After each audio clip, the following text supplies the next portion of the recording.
Ladies and gentlemen, welcome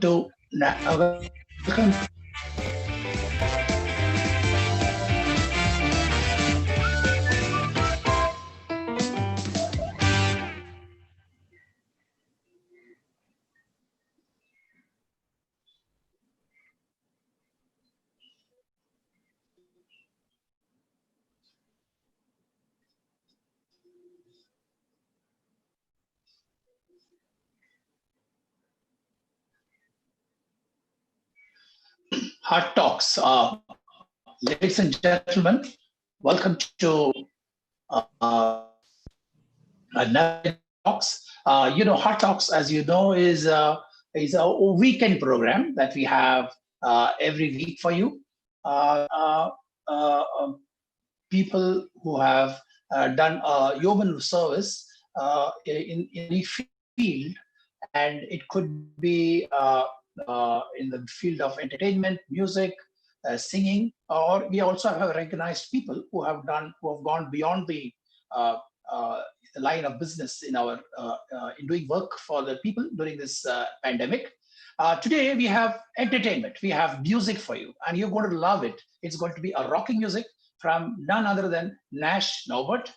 Nash is a musician and founder of Music of Now, an organization that is focused on promoting Indian classical music among listeners worldwide.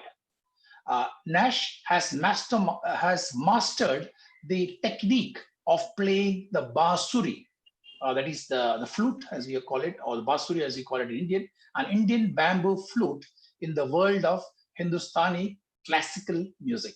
So today, Nash, as you know, is an American, and he is going to play for us some of his using the bamboo flute, some of those Hindustani classical music. Originally from Seattle, USA. Well, you should have been a computer geek, but he has become a classical flutist. He's from Seattle, USA. Nash has spent the last 2 decades in India pursuing the art of Indian classical music. This, along with his concert tours, teaching workshop, music albums, and voluntary work speaks volumes about his dedication. Nash has toured USA, Europe, and Canada, broadening the scope and horizons of Indian classical music to a global audience in 2019, highlighted the sold out performance at Carnegie Hall.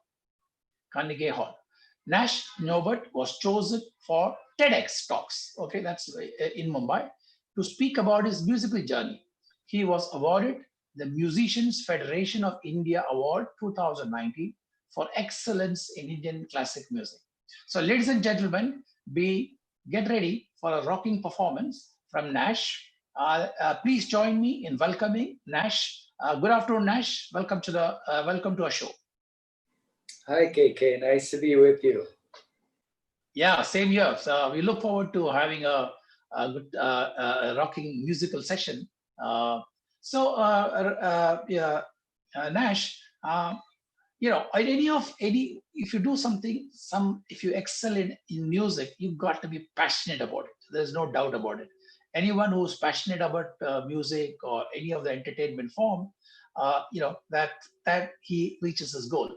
From where did you find the strength to walk this path, which is a difficult path, in spite of so much of difference in a culture between a naturally born Indian and an American? So, from for us, right from our very young age, we are used to this kind of music. Our parents listen to them, talk to them, and go for performances. How about you? I mean, for you, it must have been quite a journey. Yes, KK, it really has been a very unique journey for me. And you're right. Any of the arts, especially the classical arts, requires a huge amount of dedication and passion. I think just being drawn to the arts was just something that was inside of me from a very young age. Okay. I can't think of an exact moment when I thought that yes, an artist is what I want to be. It's just always what I wanted to be. I think it was just something that maybe you're just kind of born with. It's something that I really believe in. I have a lot of respect, so much respect for my fellow artists, um, and the power of creation and how it can help the world, basically. Yeah, true. But Nash, I know, born in the USA, you are exposed to so many of those entertainments, and typically English classic, the Spanish, and there's a lot of Latin influence in the USA. How did you pick up Hindustani classic? Well, I think as you mentioned, I grew up in the Pacific Northwest, and Seattle is actually considered one of the leading hubs for world music. Mhm. So just being there from a very young age, going to like Folk Life Festival, Bumbershoot, and some of the big festivals that happen in the city, you get exposed to what we call world music I mean, I was exposed from a very young age. Um, I guess you could say besides that, um, since my mom was in the airline industry, she was a pilot, we had the Mhm. opportunity to travel a lot. Okay. So from my very young age, I was exposed to a very diverse cultural background. I from like Indonesia to Mexico to lots of places in Europe. We got to travel constantly. Also, just being in contact with other people from like various countries, growing up with them and having them as my friends. I think it was just something that I was very open to already. That being said, initially I was geared towards literature, Mhm. novels, and writing. Music was also a great passion, but it wasn't until I came to India that I decided that Indian classical music was the music that I wanted to learn about, understand, um, just and grow with, basically. Oh. So how did you go about it? So you came to India, you had an opportunity to go to so many other countries. Yeah, but you were drawn by the passion of music in India and typically the Indian. So how did you go about it? That would be interesting for many of our audience to know. So you came to India and then what happened? Well, I think you could just we can make a long story more simple by saying like people from other backgrounds other than Indian, our first connection with especially Indian music was for us through Ravi Shankar. He Oh, was a great ambassador to the Western world absolutely. of Yes. Indian classical music. And it was actually in my college days where I took a course on world music, um, because the arts was always my focus. And in that program, we spent some considerable time on Indian classical music, and that's when I just started learning how intricate and complex and just interesting that it really was. And Yeah. just seeing these people just like our Western counterparts from classical music, the people dedicating their lives to music and making high art from this music was something that was very inspiring to me. So on top of that, there was my desire just to come to India to travel. I had always had a huge fascination with Asia and India in particular. So it was kind of these two factors, the music and to come and visit India on my own, that kind of set me on my path. Okay, true. So to learn any, to learn any of those musical or any art form, okay, whatever art form it is, uh, you need you need a guide, you need a tutor, you need what we call as a guru who can teach you the fine art of of whatever the fine art a person wants to learn. So who was your guru? So I started in Varanasi, where Uh-huh. I went to Banaras Hindu University and Mhm. learned from Dr. Prahlad Nath. And Mhm. he was the professor of Bansuri at the musical faculty there. And I kind of learned the basics from him. Some of the major raga structure, the theory of tal and rag, and I got familiar with Indian classical music there. I spent a year there, and from there, I mean, learning music and then having many various artists come through there, because Varanasi is one of major cultural hubs in India. I saw so many great artists like Pandit Shiv Kumar Sharma, Bismillah Khan, Kishan Maharaj, and my ultimate guru, who was the legendary, I think everybody knows by now, Pandit Hariprasad Chaurasia.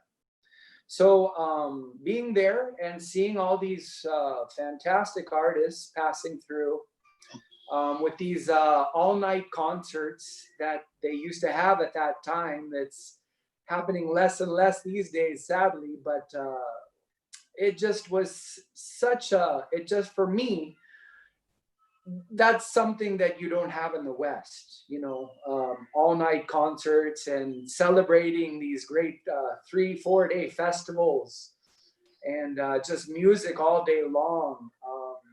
For me, it was Yeah. just something eye opening. It was amazing. And I think that really Yeah. changed that experience kind of really changed my life, you could say. And Yeah. became very inspired, and I wanted to take my studies, my learning to another level. And in between traveling and learning music, I eventually made my way to Mumbai, where I met with Hariji, Guruji, at the Vrindavan Gurukul. And I was there the first year that his Vrindavan Gurukul opened, and that's kind of where my journey really began. And my approach to music really changed from that point on. Okay. So we would love to hear this, your first encounter with Hariji. Like you went and told him, Guruji, I want to become your disciple, or something like that, right? And so what was his reaction, and how did he like say, okay, you can, I'll teach you. Right. So he realized that I had learned the basics already. Um, Mhm. at the same time, Hariji is he's a bit reserved. He's a quiet person. Yeah. In reality, he kind of keeps to himself, and he's just kind of in his own mind. So you don't want to approach him, bother him too much. But yeah, it was just I came to his classes. He saw that I was a very dedicated student. I worked Mhm. very, very hard. I was one of the hardest workers in the class, and it was that, doing that every single day, having those classes, that I began to stand out, and he began to take notice of me. And then we kind of started getting a little bit more familiar with each other on a more friendly basis, which was very nice, very intimidating because I had so much respect for him. But mostly in the Gurukul, it's all about the music. It's really less talk and just more practice. Music.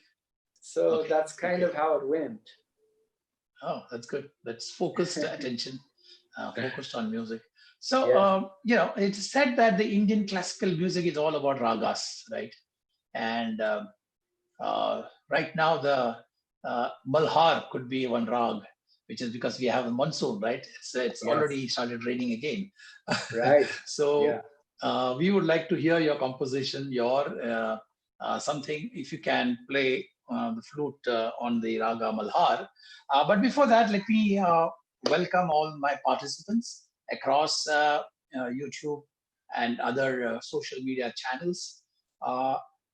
As usual, you can, ladies and gentlemen, you can ask a question on the Q&A box, and I will get it across to Nash. You could also ask a direct question to him. So it is up to him to answer or not, depending on the type of question you ask. And so no personal questions, please. Ask a question, and I'm sure he will be able to answer this. So this is the two ways. Nash, you're okay, right, to answer a question directly from the participants? Yes, sure. Okay, cool. So without much wait, ladies and gentlemen, let's hear the first composition or the flute music from Nash on the basis of Rag Malhar, which is so topical, which is it's like raining right now. And perhaps if he sings, by the time he ends, it may just about do a thunderstorm for us. Let's go for it, Nash. Yes. That's always our ultimate compliment when nature answers us back. Take it away. Yes. Okay.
Super. Uh, so I think there's some issue. You can't see me, but that's fine. It's not about me. The show is all about you. As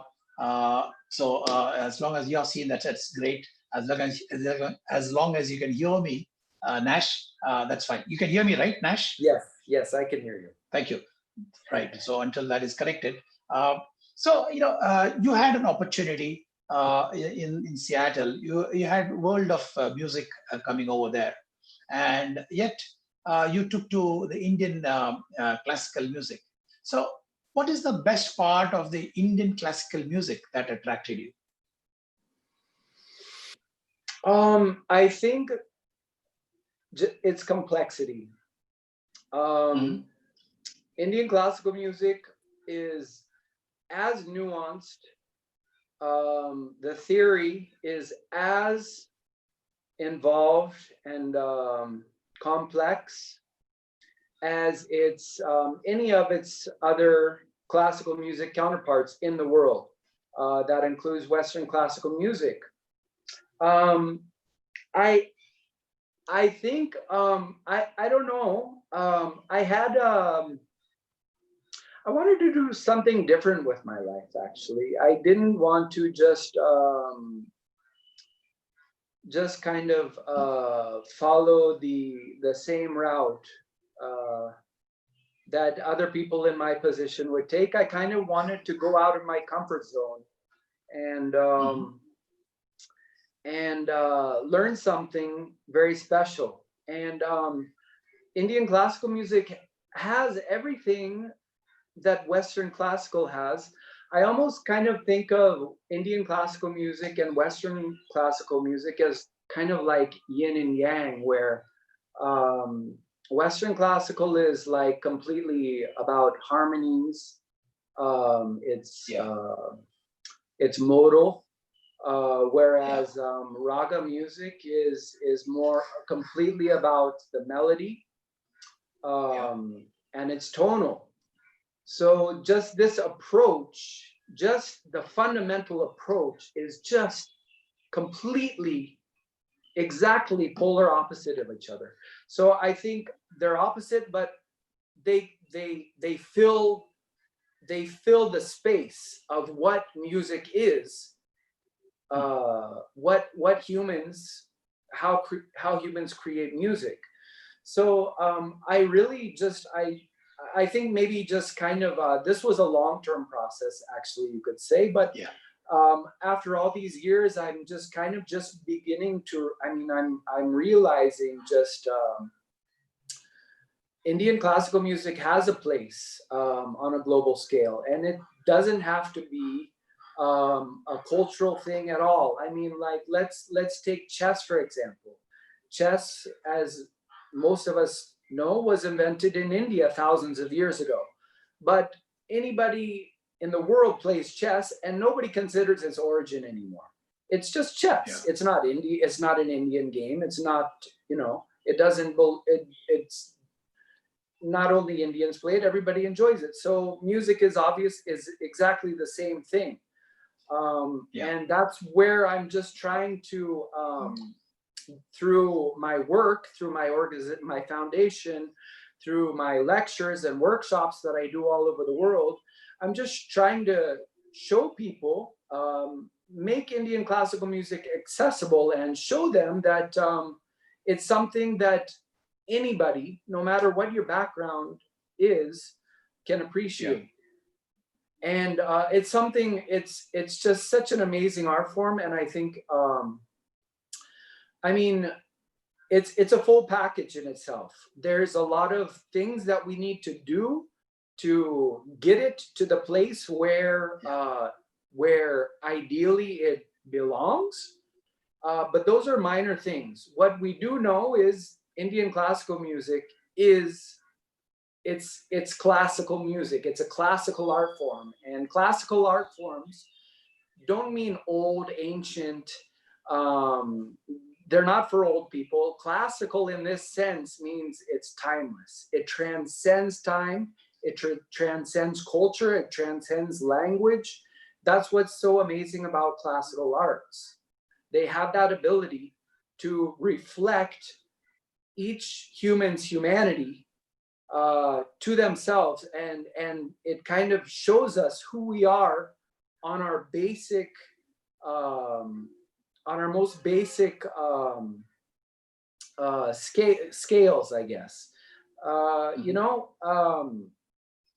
so this is why I believe so much in classical arts, classical music in particular. It's one of those things that just crosses all boundaries, and anybody with it, it does take a little bit of education, just small, to learn about raga structure and tala structure. But once you get through that, then it's just a continuous process of learning and appreciating and learning and appreciating, and it never stops. And that's just what is so amazing about this kind of music. Yeah, awesome. I think the way you put it across, you know, it's equally amazing. You know, because it is amazing. The modern, yeah, the modern youth, you know, the what we call as the Zen next, you know, or the Z kind of people, they seem to be not to be there. And not only Indian classical, but generally the classical music is not their kind of forte, or you know, they don't really appreciate that. So it's always felt that the Hindustani classical music is for the senior people, you know, they above the age of 50s and 40s and all that. And but like you said, it's a music has no age, no bar. It's just about passion.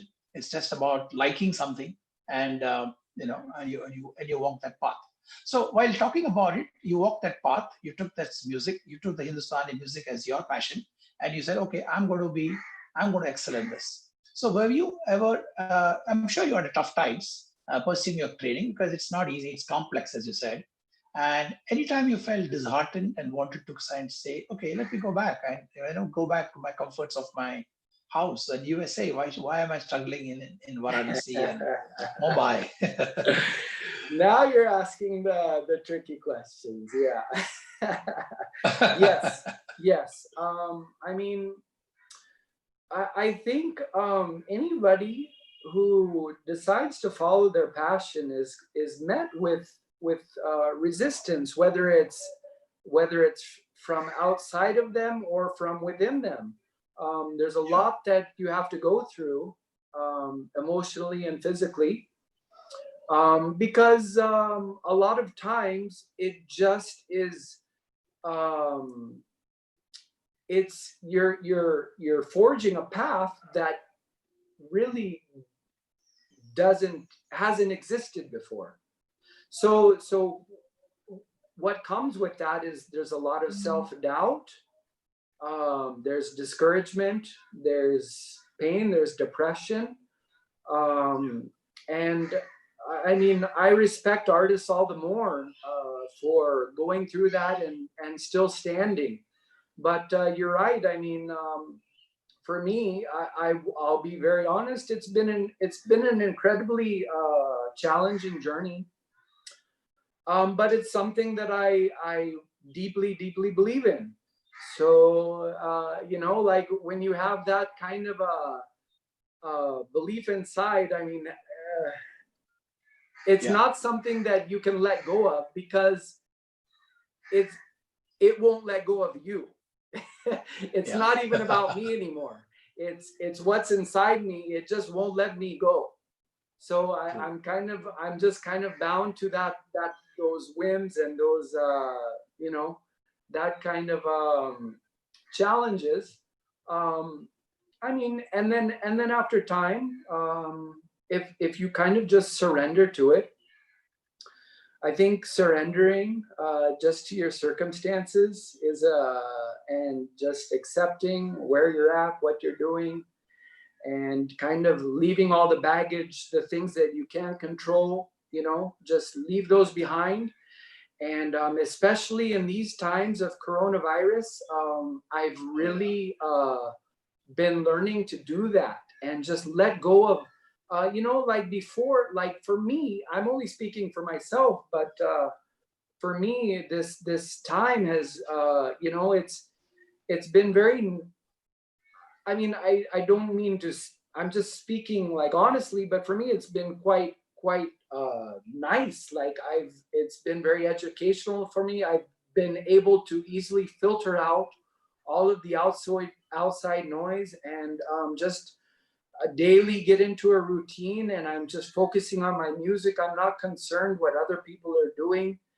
And I think, like who's getting ahead and who's not, and all this, these things kind of are going through your mind. But this kind of a time, you just kind of stop, and you have to kind of take a look at, you have to reevaluate and decide for yourself what's important and what can be left behind. And for me, it's just been just sitting, getting lost in my practice on a daily basis, and not thinking about anything else. So it's I've managed. I'm maybe one of the lucky ones who's kind of managed to really make lemonade from lemons, you could say. That's true. So good to know that you were not disheartened and felt, no, it's okay. Let me wind up or something. It never came. No, like I've been through that.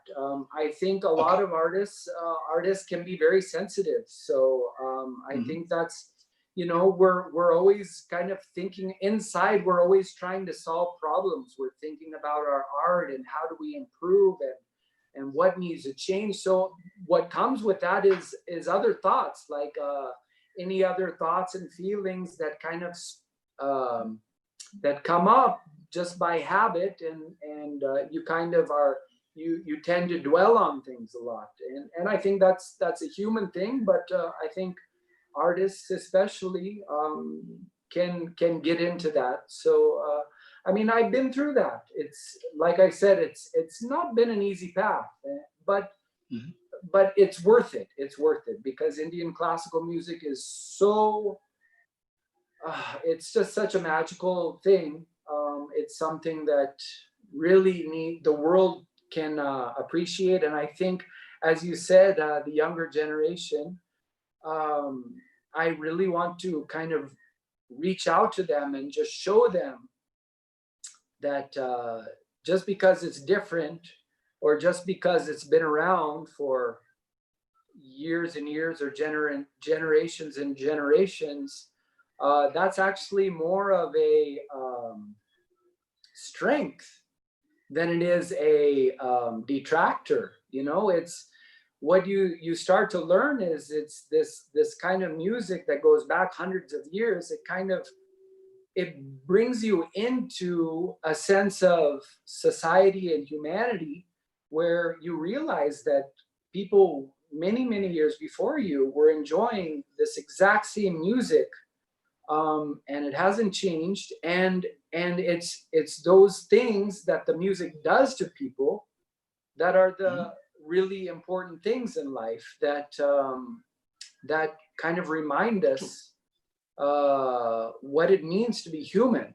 So I mean, I may sound a bit over enthusiastic, and I am a little bit probably, but this is the power of the arts and music. It has that ability to unite people. And a lot of people, like right now, we're going through a lot of things. So I think the arts right now, more than any other time, um, can do a lot for us as a species, actually. And so yeah. Yeah. So good. I think want to keep we want to hear more from you Yeah. through the flute. Uh, rather than, so can you any of your favorite number you want to play for our audience? Okay. It's a little, yeah, I'll play. I So don't have tabla. I'm one very minute. sorry, but No problems. maybe, Yeah, we understand that.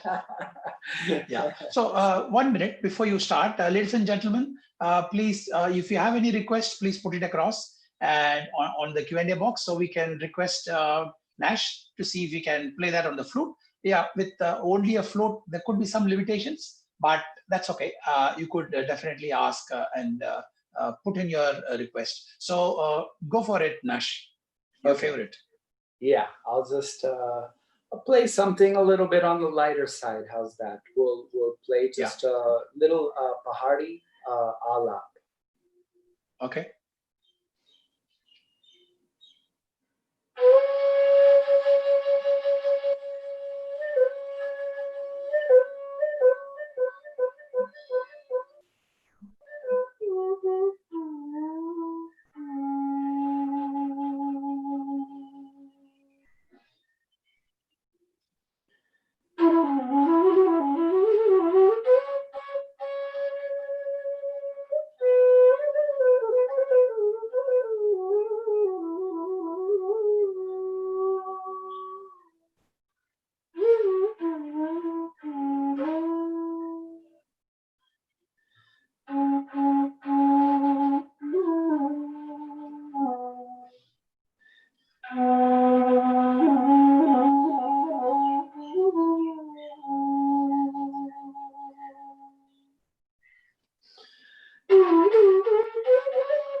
super, super. Amazing. I mean, I'm sure audience are clapping, but you can't hear them. But for sure, one thing has happened. It started raining. It Hey, didn't. It didn't happen with the Malar. I'm Malar loving you this kind of weather. brought. I'm being from, if you know Yeah, anything about the Pacific Northwest, you know yeah, we get a lot of rain just like this. So this is kind of my weather. This is I love the yeah. monsoon season. Absolutely, absolutely. So before we play the next number, Swikar Kati, she's an audience, she's a participant in the Hey, show. She Sweetheart. says, "Hey Nash, yeah, hey Nash, how did your family react to your decision of pursuing Indian classical music and staying in India?" um, well, they were a little bit hesitant. Um, and I mean, as you know, it's always a risk. Um, Yes, and I mean, now their perceptions are different. They're quite proud of what I've accomplished. But yeah, for a long time, it wasn't easy. yes, I didn't have much support actually. When I was going through this. Gaisel, I think most people know my wife, Gaisel. She's kind of my biggest supporter and number one fan. So she's kind of the okay, one that's kept me going okay. and doing this. So yeah. Mhm. That's nice. Good to hear that. Yeah, if your better half supports you, I think the world you can change the world, right? As they say. So Yes. good to hear that. You have performed many, given performances to the public. Any particular performance that has really people enthralled with your kind of music? Would you like to, you know, uh, give it to our Well, audience? I mean, having the opportunity to perform at Carnegie Hall in New York City, Oh, yes. which was part of my Music of Now tour last year, Mhm. was not only great for me, but it was a great thing for Indian classical music in general, actually, because I was only one of two Indian classical musicians who performed at Carnegie Hall. It's kind of a household name in the music world. It's like a mecca for music, Yeah, and it was yeah. myself and Amjad Ali Khan who were the only two Indian classical musicians to perform last year in Carnegie Hall. So, I mean, for me, that it goes beyond words that I was able to do that and to have a sold out crowd with a standing ovation at the end.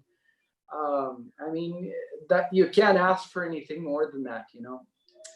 So that was definitely one of my memorable experiences. Sure. I love performing for all the big music festivals in India. I performed at Shura Shri Kesarbai Kerkar Sangeet Samaroha in Panjim in Goa, the Okay. 35th annual. That was really amazing.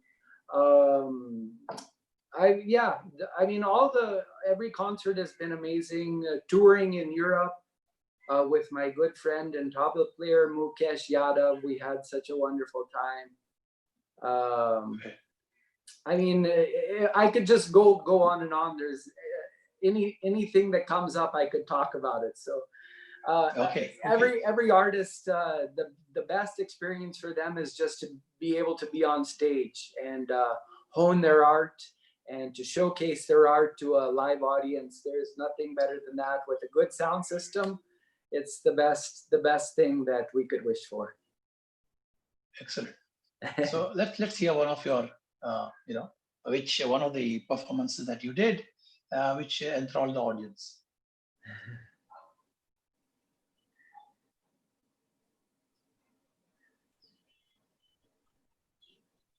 Nash? Yes. Oh, yes. Yeah, go ahead and perform. Give us, let's hear any of the performances, one of the good performances you gave in, say, Carnegie Hall. Okay. Okay. Yep.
Amazing, amazing. You have such a wonderful control on the flute, you know. Thank you so much. It's all about playing with your breath, right? And so how many years did it make it for you to kind of control that breath? Yeah, it took a long time. I mean, that's another thing. The flute is, you know, it's kind of it's actually probably the bamboo Indian bansuri is probably the most simple and unmodified instrument in the world, maybe besides the Australian didgeridoo, that exists today. This same version of this flute was discovered by archaeologists to date back over 40,000 years. And up to this date, the Indian bansuri really hasn't changed much from even that period. It was obviously a little different. The hertz were different. The scale obviously was not formulated at that time. But what it was, basically, it was just the wing bone of a bird with a mouthpiece at the top, a reed, and some holes for fingers. And that's still what we have today. So, I mean, that's... Yeah. The bansuri it's one of the most beautiful instruments in the world, and it's one of the most unmodified. It hasn't changed at all. In a world of digital music, where everything has become electronic, I think flute has still remained as it is. There is no electronic. So far, I'm sure somebody will find out. Like sitar has become zitar. Right. Yes. Oh, I mean, that's the thing. It can go really well with any type of music, and especially electronic music. Just to have that beautiful tone on top of those kind of hardcore beats, you can make some pretty amazing sounds with it. So this, I mean, absolutely. Yeah. True. You're in Bombay. We all are in Mumbai or Bombay, whatever we call it. Yeah. And Bollywood touches us extremely, almost on a day-to-day basis. Is there anything that you would like to play for our audience from any of the Bollywood songs? Possible? Oh boy, I'm a bit rusty with that. I didn't know. I did used to play a few. maybe this is as close as we can get, though. Yeah, sure.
Lovely.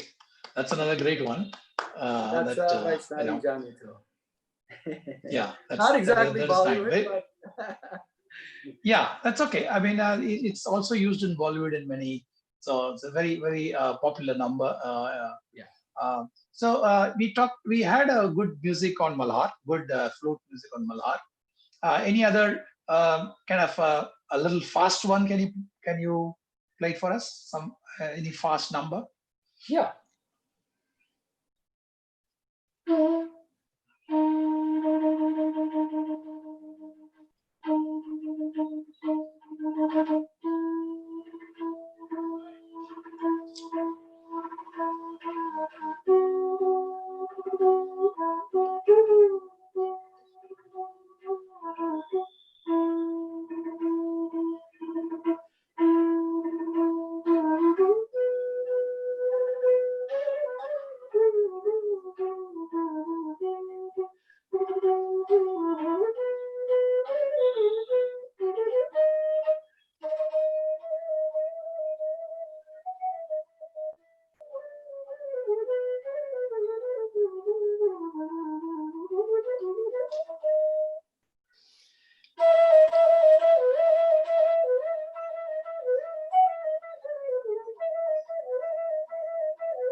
Wow, that is amazing.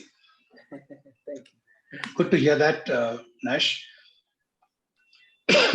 So one question I have, is the last question. Uh, so that has come from audience. Hemant Jadhav, he says, "Hi Nash, listening to flute has always been an eternal experience, as it needed a better control of your breath and the music. Then we listen, it's so sweet. What message you will give to young generation about learning Indian classic music?" You could also ask, one more question has come, you could just combine it, saying that, are you planning to start a training school for Bansuri? Right. Well, I have I do whenever I'm on tour. I before my concerts, I always give a lecture and demonstration, and even a workshop whenever that's possible, where the anybody who comes gets to have a flute, and then I teach them the basics of blowing and how to hold the flute. There's a unique way to hold the flute, unique fingering. So we kind of go through those basic things. That's one thing. I have my online classes that I'm doing. Can you show And one or two then, basics? Can you sorry? show one or two basics? Can you show one or two basics of hold it? Yeah. Yeah, well, okay, yeah, for one, just for like for beginning students, just the way of blowing. I'll just give an example. I like to use the analogy of when you're a kid. Did you ever play with the soda pop bottles and hold them up to your mouth Mhm. when they were empty, and kind of blow into them and get that toot toot toot toot, Yes, that yes. sound? So the sound that you make when you're blowing in the bottle is exactly the same kind of shape that you make with your mouth when you're blowing into the flute. So to start, just learning how to produce the sound of the flute, you just take the flute. It doesn't matter how you hold it. You hold the blowing end up to your mouth, and you just blow into it like you would as a child, blowing into the bottle. So it sounds like this.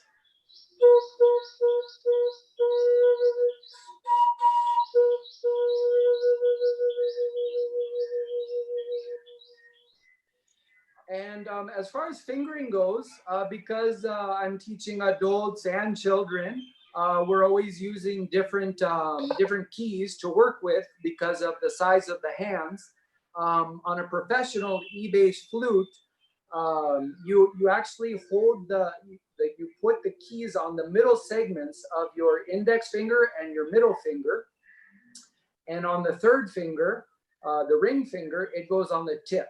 So you get the seal here, here, and here. So it goes one in the second segment of the finger, two again in the second segment of the finger, and then three right there on the tip. So, and it's exactly the same with the right hand or the left hand if you're opposite handed. So this is basically how we do that. And for beginning students, it may look easy for me, but this, especially getting down here, is Mhm. very, very challenging. And also to produce the nice pure sound of the bansuri, you have to have all the notes completely covered. If there's any minuscule amount of air that is allowed to pass, you don't get a clean sound. So these are the things that we have to focus on with beginning students, and then more advanced students, we start getting into the actual raga theory and structure and development of ragas. So I do online classes with Skype, and I do also on a voluntary basis at the Swami Vivekananda Kalakendra in Mahim. And I have a group of students there that I teach on a voluntary basis Okay, very in nice. person. Good to know that. Yeah, very nice, amazing. We are past the hour now, and that's our time, 1 hour. On request, we want to have one more number from you. And there's a request coming saying that, have you heard of this song Vande Mataram? Yes, yes, and I should know it, but it's something that I haven't really I haven't done yet. Okay, if you can play that, great. I have another one that I can play. Sure, sure, whatever. Yeah, that's a sign-off music. That's your sign-off Sure. number. Yeah. I won't expect anybody to stand for it, but.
Wonderful. That is classic. I mean, absolutely wonderful. And I think it has set the tone for our August 15th celebrations, which we'll have also on out here.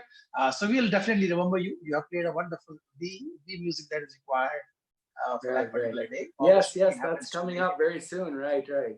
Yeah, so correct. It's Independence Day. So Nash, don't want to hold you back. We are already late beyond the 4 o'clock mark.